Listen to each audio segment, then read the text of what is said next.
Salam dostlar, Doktor Nemo kanalına təkrar xoş gəldiniz. Bu gün həm valideynləri, həm də sağlamlıqla bağlı maraqlanan şəxsləri düşündürən bir mövzu haqqında danışmaq istəyirəm. Bu mövzu melatonin hormonudur və melatonin hormonunun xüsusən də erkən cinsi inkişafdakı rolu haqqında danışmaq istəyirəm.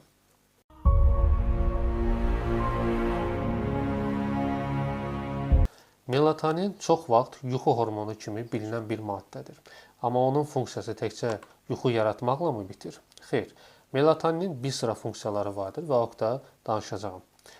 Melatonin insan beynində yerləşən epifiz vəzisində sintez olunan əsas hormondan biridir. Epifiz vəzisində insan beynində yerləşən endokrin bir orqandır və mərcimək dənəsi boyda olan bir vəzdir. Onun əsas funksiyaları, belə deyək, qaranlıqda artması, gündüz vaxtı isə azalmasıdır.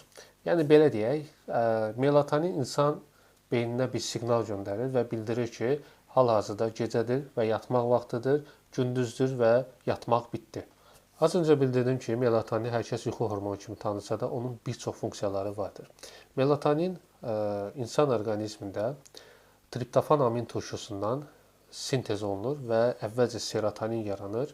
Serotonin də yəqin ki, hər biriniz eşitmisiniz. Serotonindən də melatonin hormonu yaranır. Yəni bu düzdür, təkcə epifizdə yaranmır. Digər periferik orqanlarda da, periferik toxumalarda da yaransa da, əsasən insan beynində yerləşən epifizdə yaranır. Melatonin yuxu oyanıqlıq ritmini tənzimləyir. Orqanizmdə bioloji saatı tənzimləyir. Yəni sirkadian ritmə təsiri var. İnsanlarda olmasa da, hətta heyvanlarda, xüsusən quşlarda melatonin və melatoninə bənzər hormon sintez olunur ki, o da həmçinin sezon ritmində tənzimlənməsində iştirak edir. Yəni fəsilə uyğun olaraq onlarda davranış tərzi formalaşdırır. Melatonin həmçinin antioksidant təsiri var. İmmun sistemə dəstəkləyici təsiri var. Ondan da əlavə bəzi tədqiqatçılar hətta melatonini xərçəng önləyici bir vasitə olduğunu da qeyd etmişdilər.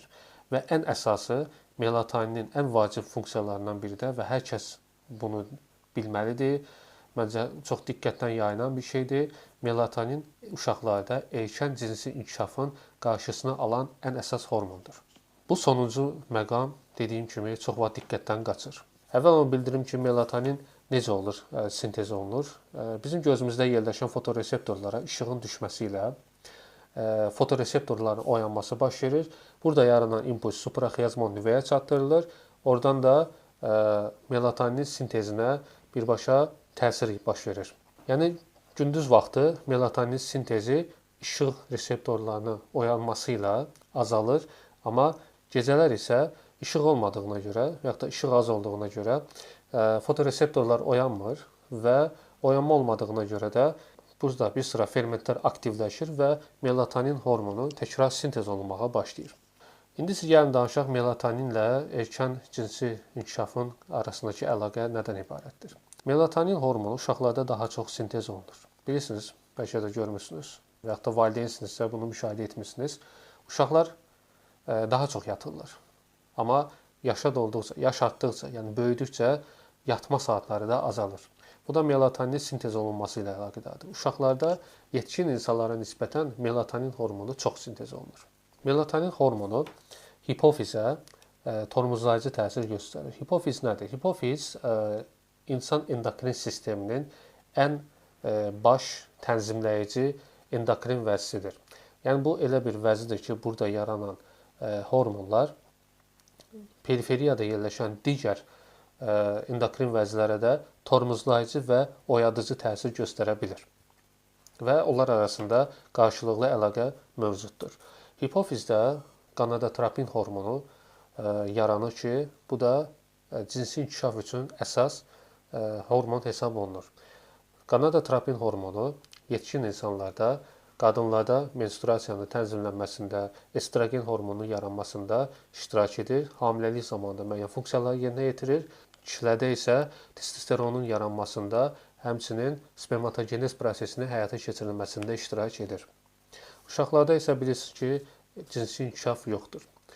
Melatonin hormonda hipofizə tormozlayıcı təsir etdiyinə görə həmin hormon ya az yaranır, ya da yaranmır. Müəyyən müddət yaranmır. yaranmadığına görə də uşaqlarda cinsi inkişaf bir növ önlənir. Ona görə də burada əsas vurğulamalı olduğum şey odur ki, uşaqlar bayaq dediyim kimi yetkin insanlardan çox yatmalıdırlar və hər bir uşağın yaşına uyğun olaraq yatmaq saatı vardır və bu saata riayət olunmalıdır ki, onlarda erkən cinsi inkişaf baş verməsin.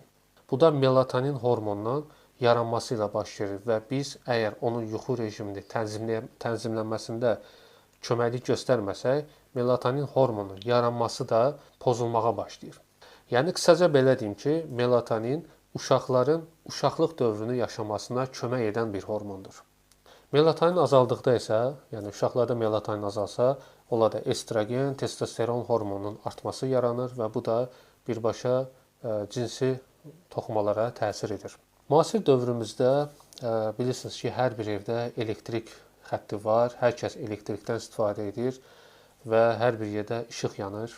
Həmçinin istifadə etdiyimiz texnologiyada televizoru, bir sıra monitorları, kompüteri, planşeti, telefonu hər biri bir ekrana, işıqlı ekrana sahibdir və xüsusən də onlardan mavi şüa yaranır və mavi şüa da gündüz işığının əsas meyarı hesab olunur. Və müasir həyatda hər bir yerdə işığın olması əslində melatonin hormonunun yaranmasının pozulmasına səbəb olur. Xüsusən də bu uşaqlar üçün daha təhlükəlidir. Az öncə dediyim kimi. Bilirsiniz ki, müşahidə edirik ki, hər birimiz görürük bunu. Müasir dövrdə uşaqlar qədərində yatmırlar və yaxud da əksər uşaqların əlində telefon, planşet vardır. Yəni bunlardan istifadə olunmasın demirəm, deyə də bilmərəm. Çünki müasir dövrümüzün texnologiyası və həyatımızın ayrılmaz bir hissəsidir. Hətta təhsil prosesi, bir sıra öyrədici videolar, müəyyən oyunlar məhz həmin texnikalarda, həmin cihazlarda yerləşir və uşaqlar da ondan istifadə edirlər. Deməyim odur ki, necə edək ki, bu hallar baş verməsin? Təbii ki, uşaqları vaxtında yatırtmaq lazımdır. Hər bir yaşda uşağın nə qədər yatmalı olduğu haqqında məlumat toplamalıyıq. Ya həkimlik ilə danışmalıyıq, və yaxud da internetdən oxumalıyıq. Əsasən də doğru mənbələrdən oxumaq lazımdır.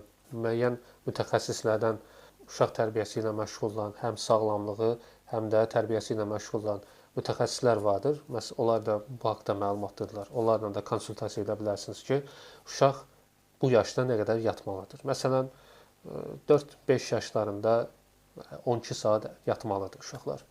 Həmçinin gecə saatlarında xüsusən yatmamışdan 1 saat qabaq bu cihazları uşaqlardan götürmək daha yaxşı olardı ki, uşaqların həmin mavi işıqla təması olmasın. Ən azı 1 saat. Planşet, telefon, televizor ondan ayrı qalmalıdır. Onların yatması üçün şərait yaratmaq lazımdır. Normal yata bilsinlər deyə sakit bir mühit, qaranlıq bir mühit yaradılmalıdır.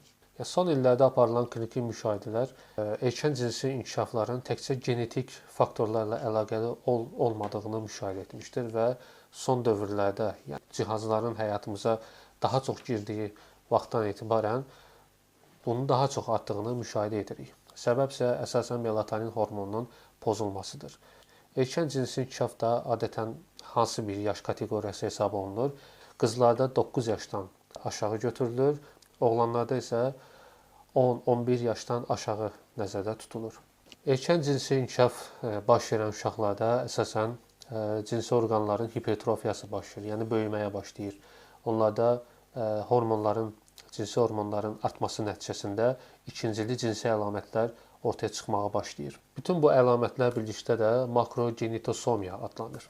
Həmçinin melatonin hormonunun az sintez olunması, çatışmaması, belə deyək də, epifiz vəzisinin hipofunksiyası baş verərsə, həmçinin bu uşaqlarda erkən cinsi inkişafla yanaşı psixi əlamətlərin də inkişafdan geri qalması müşahidə olunur. Bütün bu verdiyim məlumatlar insanları qorxutmaq məqsədi daşımır, əksinə o insanları maarifləndirmək məqsədi daşıyır. Yəni bu izahı ona görə verirəm ki, uşaqlar həmçinin bizim gələcəyimiz hesab olunur. Onların sağlamlığı gələcək nəslin də sağlamlığıdır. Onun üçün də biz nə etməliyik? Dediyim kimi uşaqları yatmamışdan 1 saat öncə, ən azı 1 saat öncə bu cihazlardan uzaq tutmaq lazımdır. Yatma saatlarını stabil saxlamalıyıq. Yəni onların yatma saatı mütləq stabil olmalıdır. Məsələn, əgər uşaq 8-də yatırsa, yenə də hər gün bunu ona öyrədərək vərdiş etdirmək lazımdır. Uşaqlar hər biri sabit bir saatla yatmalıdırlar. Otağı qaranlıq, sakit olmalıdır. Və yaxud da bəzi valideynlər var ki, uşaqları televizorla yatırdırlar və ya telefonla, planşetlə yatırdırlar. Bundan tamamilə uzaq durmaq lazımdır. Bütün bu proseslər əslində sadə görünür, amma hormonal balansı qorumaq üçün olduqca vacibdir. Bəzən tez-tez suallar verirlər. Bu halda biz uşaqların yuxu rejimini qorumaq üçün onlara melatonin hormonu tərkibində dərmanlar verəkmi? Öncə onu bildirim ki, melatonin həm dərman şəklində istehsal olunur, həm də qida əlavəsi şəklində istehsal olunur. Melatonin bir çox dünya ölkələrində, xüsusən də Amerikada, bilirsiniz, Amerikan tibbi əsas vacib tibb mərkəzi hesab olunur.